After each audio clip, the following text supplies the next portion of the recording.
Lorsque je réalise un audit d'une campagne Google Ads, ce qui me surprend toujours, c'est que le responsable du compte, le responsable marketing ou le gérant aurait pu savoir qu'il y avait un souci.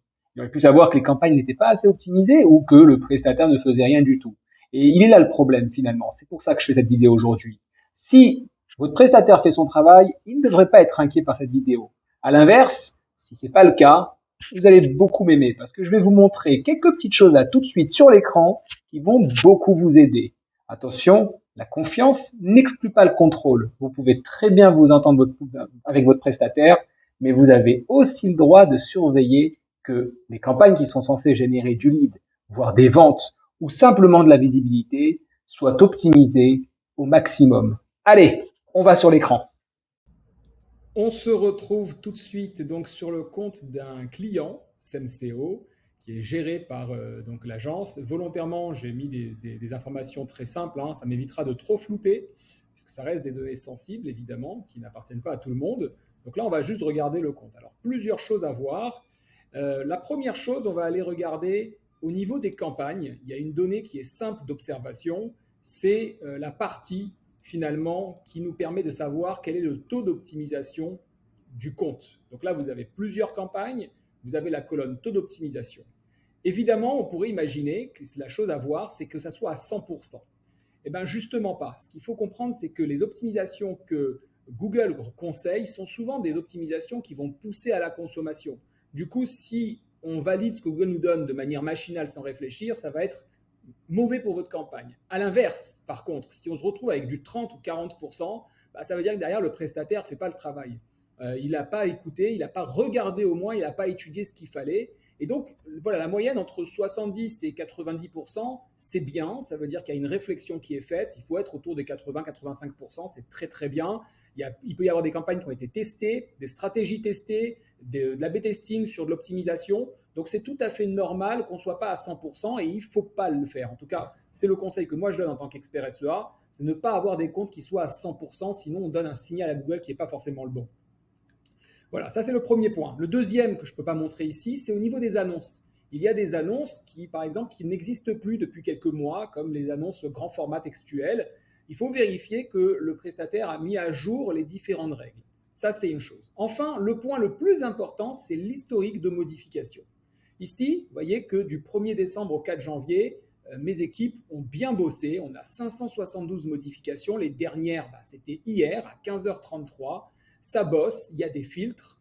On peut regarder un petit peu le détail, hein. Il y a des filtres qui ont été activés, il y a des diminutions ou des augmentations de budget en fonction des résultats générés. C'est bien quand il y a des diminutions de budget, ça montre que le prestataire ne va pas forcément pousser à la consommation, encore une fois. Il y a des éléments de composition, il y a, enfin ça on l'a déjà vu, du travail autour des calendriers de diffusion, très bien. On ne va pas avoir simplement, par exemple, que l'ajout de mots-clés, la mise en place, la mise en veille de mots-clés, etc. Il faut regarder aussi un petit peu la qualité. Mais déjà, de voir qu'ici, vous avez 572 modifications, ça montre qu'il y a quand même un travail présent. On en aurait eu trouvé 32, ça aurait été un petit peu inquiétant. 1000, pourquoi pas? Ça dépend de l'étape du compte, ça dépend de l'ancienneté et des stratégies qui sont adaptées. Maintenant, on va aller regarder un petit peu un compte prospect qui n'est pas client chez nous. Évidemment, j'ai masqué un maximum d'éléments. Sur ce compte-là, c'est intéressant, c'est que nous allons avoir un premier élément qui montre que le compte est en veille depuis le 19 décembre. Non pas parce que ça s'est arrêté, mais parce que la date de validation est dépassée. On ne va pas casser du sucre sur le prestataire parce qu'il est très probable que celui-ci ait lancé, relancé, re-relancé le client et qu'il n'a toujours pas validé cette étape-là que seul lui peut faire. Donc pour l'instant, on ne va pas regarder, mais on va se concentrer donc sur la période où c'était véritablement actif. Là-dessus, je l'ai dit, on va aller voir le niveau d'optimisation. Sur ces campagnes-là, manque de bol pour moi, je ne peux pas vous le montrer tout de suite, parce que comme le compte est en pause, ce n'est pas affiché. Par contre, on peut aller voir un petit peu les annonces. Et là-dessus, on va se rendre compte, puisque je l'ai remarqué, que nous avons des annonces qui ont généré des clics et des impressions, et qui pour autant sont en pause, enfin pas sont en pause, ne sont plus valables. C'est-à-dire que si on veut modifier les messages, on ne peut pas les modifier. Vous voyez, le petit crayon se présente sur l'annonce du dessus, mais pas à ce niveau-là, parce que ces annonces n'existent plus. Elles auraient dû être mises en pause et être remplacées par des annonces valables. Dernier point qu'on a vu ensemble, c'est le historique de modification. Là-dessus, 26 modifications sur la moitié du mois de décembre. C'est très faible. Lorsqu'on va aller voir ce que j'ai dit tout à l'heure, le détail des modifications, on se rend compte que quoi?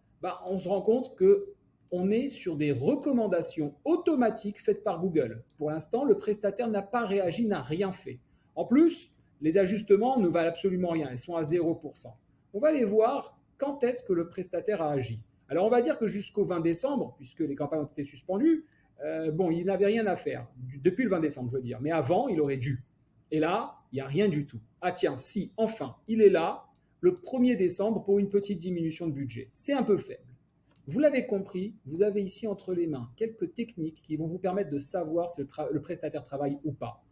Prenez ça en considération, c'est important pour l'avenir de vos campagnes et du chiffre d'affaires de votre entreprise. À bientôt, abonnez-vous.